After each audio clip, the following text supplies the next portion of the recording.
Here's one for you. I was listening to that Chris Williamson fella again on the Modern Wisdom podcast. Can't recommend him highly. He's fucking great. But he mentioned something that really struck a chord with me. This idea of identity dysmorphia. Now, I've heard of body dysmorphia before, alright. And what body dysmorphia is, essentially, men typically have it in a slightly different way than women. So when women look in the mirror, they might be thin as a rake. There might be more meat on a butcher's pencil. But they look at themselves up and down and go, oh, I'm fat, I'm too wide here and I'm too wide there. And they have an overly negative view of their own physical appearance. So I'm sure you'll have this with fucking fitness models. Like they literally have a career as an underwear model. But they're looking in the mirror and they're pulling their skin to one side and they're all depressed because they're not as fucking hot as they think they were or think they should be. And then in men, it's often opposite to that. The fucking fat could be hanging off a man and he'd be looking in the mirror going, oh yeah, I'm fucking jacked as fuck. And it's like, yeah, you're shit, lad. You've about 20 kilos to lose. And I've been guilty of that myself. I've been guilty of both of that, actually, to be honest with you. Because I've been super fit and super jacked and not been overly happy with myself, and I've been pretty fat and been quite comfortable. And another thing that I speak a lot about is this idea that we create our own reality, and whether you think you can or you can't do something, you're right. Well, this plays into it here because how you feel about yourself in many respects is all that matters. And I'd much sooner be objectively in the gutter with an objective shit life and feel great about myself than own a fleet of skyscrapers and be suicidal.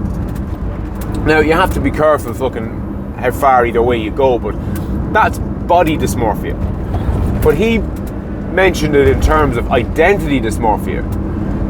And that's where you identify as being a certain way when objectively you're not. And I've been struggling with this recently because I've been running my own business for the best part of 10 years now. But I don't really feel like I have.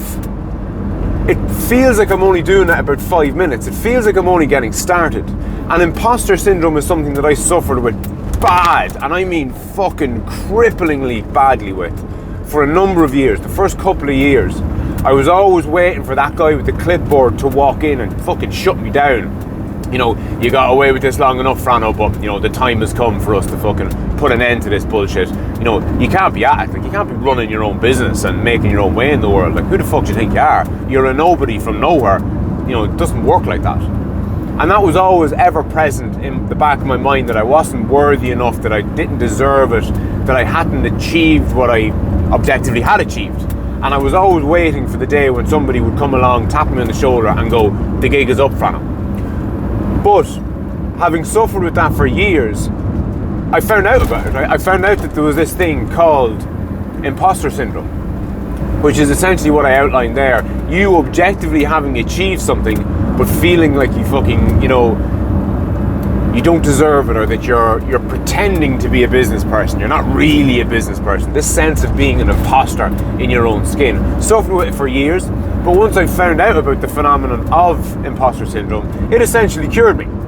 So once I was able to objectively understand what it was that I was dealing with, I could kind of go, oh fuck, okay, that's a thing that other people suffer from, and I was able to, I suppose, evolve or develop or progress past it.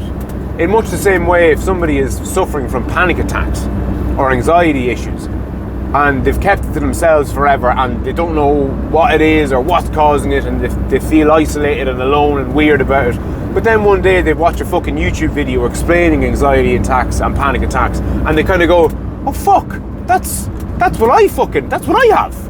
And all of a sudden there's an alleviation of almost guilt, in a sense, that what I'm happening isn't just unique to me, it happens to other people.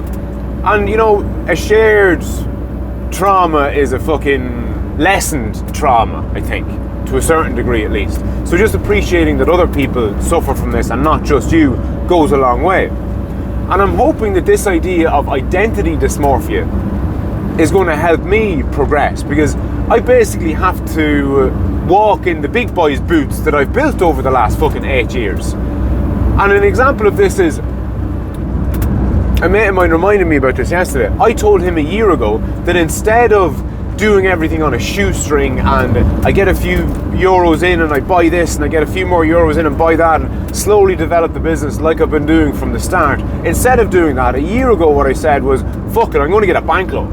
I'm going to get a bank loan, I'm going to get fucking, I don't know, not that much in the grand scheme of things, 50 grand, maybe even 100 grand, and get everything that I need to get and grow the business into it, as opposed to growing the business inch by inch, which is what I have been doing. And he reminded me about having said this only last week. And he reminded me that I said it a year ago and hadn't fucking done it. And I think, having reflected on it, the reason that I haven't done it is because I've barely got a bank loan for anything in my life. Any car that I've ever had, I've bought and paid for it. Anything that I ever wanted was bought and I saved up the money, and once I had the money, I bought the thing that I needed. I'm not used to getting bank loans.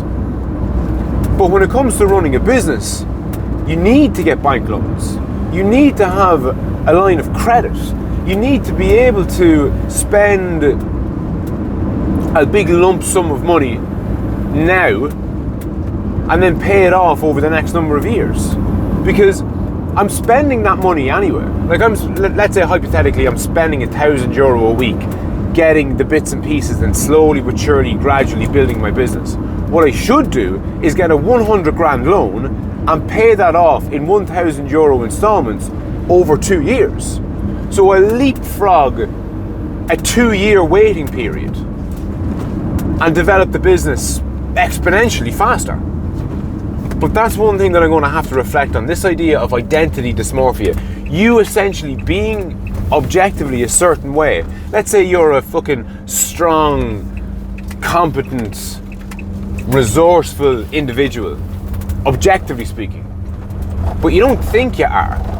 Like, that can be quite crippling, and I think it has been quite crippling to me. Now, I'm not going to fucking bitch and moan about it too much, because that's not my wheelhouse. I don't like to live in regret, and I don't like to fucking piss and moan about the things that I shoulda, coulda, woulda done in different circumstances. What I'm going to do is I'm going to reflect on it a little bit more, like I did with the imposter syndrome. Hopefully I'll be able to progress past this hold up or hang up that's been self-imposed. It's not that somebody else has made me feel like I don't deserve what I have. That's entirely self-imposed, and the beauty of self-imposed problems is I'm the one in fucking control of these self-imposed problems. Nobody else can self-impose something on me.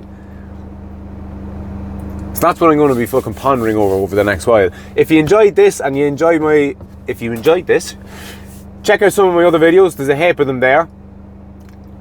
I try as best I can to explore the different things that are going through my mind in an effort to not help other people as such. It's first and foremost a selfish endeavor. I'm trying to help myself. And if somebody else gets a benefit from me exploring my own consciousness, well then fucking all the better. So if you enjoyed this, check out some of the other ones. If you know somebody who might enjoy this video or another one, send it on to them. And on that note, I'll chat to you soon.